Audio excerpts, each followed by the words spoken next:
जय माता रानी दोस्तों, आप सभी का बहुत बहुत स्वागत है आपके अपने चैनल राधा कृष्ण ऑफिशियल में। उम्मीद करती हूँ आप लोग बहुत अच्छे होंगे। तो ये बताने के लिए कमेंट बॉक्स में ओम नमः शिवाय जरूर लिखिएगा। तो चलिए दोस्तों, आज हम इस वीडियो में श्रावणी अमावस्या की कथा सुनेंगे, जिसे हरियाली अमावस्या भी कहते हैं। तो आप लोग कथा पूरा जरूर सुनिएगा। तो चलिए कथा को शुरू करते हैं। तो सबसे पहले बता दूं कि हर साल सावन मास में पड़ने वाली अमावस्या तिथि को हरियाली अमावस्या या फिर श्रावणी अमावस्या भी कहा जाता है। धार्मिक शास्त्रों में श्रावण मास के अमावस्या तिथि को विशेष तिथि के रूप में देखा जाता है। श्रावणी अमावस्या के दिन पूजा पाठ करने से, दान करने से बहुत ही उत्तम माना गया है।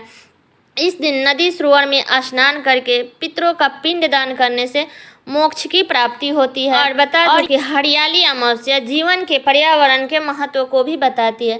इस दिन नए पौधे लगाए जाते हैं। इस दिन ऐसा मान्यता है कि कोई भी हमें नए पौधा जरूर लगाना चाहिए, चाहे वो बेल वृक्ष का हो या फिर तुलसी का हो, लेकिन हमें इस दिन पौधा जरूर लगाना चाहिए। इस दिन पौधा लगाने से जीवन में सुख समृद्धि आती है, इसलिए आज के दिन हरियाली अमावस्या के दिन पौधा जरूर लगाना चाहिए। और हरियाली अमावस्या के दिन भगवान शिव और माता पार्वती के साथ साथ पीपल वृक्ष की पूजा करने का भी विधान है। ऐसा मान्यता है कि अमावस्या के दिन पीपल वृक्ष की पूजा करने के बाद कथा जरूर पढ़नी या सुननी चाहिए, क्योंकि कथा सुनने या पढ़ने मात्र से ही जीवन के सभी संकट दूर हो जाते हैं और जीवन में सुख समृद्धि की आगमन होती है। तो आप हरियाली अमावस्या के दिन जरूर कथा पढ़िए या सुनिएगा। तो अब चलिए कथा सुनते हैं। एक समय की बात है, राजा के महल में अपने परिवार के साथ राजा बड़े ही सुखपूर्वक निवास किया करते थे। उसका एक पुत्र था जिसका शादी हो चुका था। राजा की पुत्रवधू ने एक दिन रसोई में मिठाई रखी हुई देखी तो वह सारा मिठाई खा गई।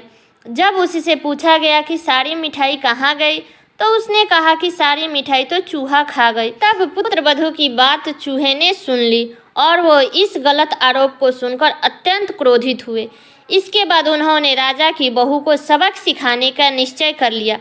कुछ दिन के बाद महल में कुछ मेहमान आए। चूहे ने सोचा कि यह अच्छा मौका है राजा के पुत्रवधू को सबक सिखाने के लिए और बदला लेने के लिए। चूहे ने बहू की साड़ी चुराई और उसे ले जाकर अतिथि के कमरे में रख दिया। जब सुबह हुई तो सेवक और अन्य लोगों ने साड़ी को वहां पर देखा तो लोगों ने राजा की बहू के चरित्र के बारे में बात करने लगे। यह बात जंगल में आग की तरह पूरे गांव में फैल गई। जब यह बात राजा के कानों तक पहुंची तो उसने अपनी पुत्रवधू के चरित्र पर शक करते हुए उसे महल से निकाल दिया। तब राजा की बहू महल से निकल करके एक झोपड़ी में रहने लगी और वह नियमित रूप से पीपल वृक्ष के पास में दीपक जलाने लगी और जौ उगाने लगी। इसके साथ ही पूजा करके गुड़ धानी का भोग लगा करके लोगों में प्रसाद वितरित करने लगी। इस प्रकार कुछ दिन बीत जाने के बाद एक दिन राजा उस पीपल के पेड़ के पास से गुजर रहे थे जहां उनकी बहू हमेशा दीपक जलाया करती थी।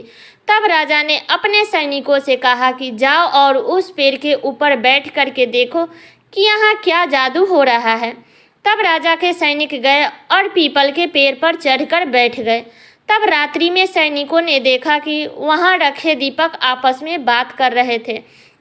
तब एक दीपक दूसरे दीपक से कहने लगा कि तुम कहाँ से हो? तब दूसरा दीपक बोला कि मैं राजा के महल से हूँ और यहाँ छोटी रानी रोज पीपल के पास में आकर के पीपल के नीचे दीपक जलाती थी। आज हरियाली अमावस्या है लेकिन छोटी रानी नहीं आई क्योंकि राजा ने उसे महल से निकाल दिया है।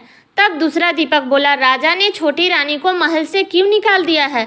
तब राजा के महल का दीपक बोला कि छोटी रानी ने एक दिन राजा के कक्ष में रखी हुई मिठाई खा ली और चूहों का झूठा नाम लगा दिया। तब छोटी रानी को सच करने के लिए चूहों ने रानी की कपड़े ले जा करके अतिथि के कमरे में रख दिया। फिर रानी पर इल्जाम लगा दिया। फिर राजा ने उन्हें महल से निकाल दिया। इसलिए आज मैं सुना हूँ। जब यह बात सिपाहियों ने सुनी तो वह तुरंत पेड़ से उतरे और महल में जाकर उन्होंने राजा को सारी बात बता दिया। यह बात सुनकर राजा ने छोटी रानी को महल में फिर से वापस बुला लिया और छोटी रानी ने पीपल के पेड़ के नीचे दिया जलाने का नियम फिर से शुरू कर दिया। राजा के महल में सभी लोग फिर से सुखी पूर्वक रहने लगे। तो ये थी हरियाली अमावस्या की कथा। तो ये कथा मेरा यहीं तक का था। कैसा लगा ये कथा आप लोग कमेंट करके ज़रूर बताइएगा। चैनल पर नए हैं तो सब्सक्राइब कर लीजिएगा, बेल आइकन को प्रेस कर दीजिएगा, जिससे मेरे वीडियो का नए नोटिफिकेशन आप सभी के पास में सबसे पहले पहुंचे।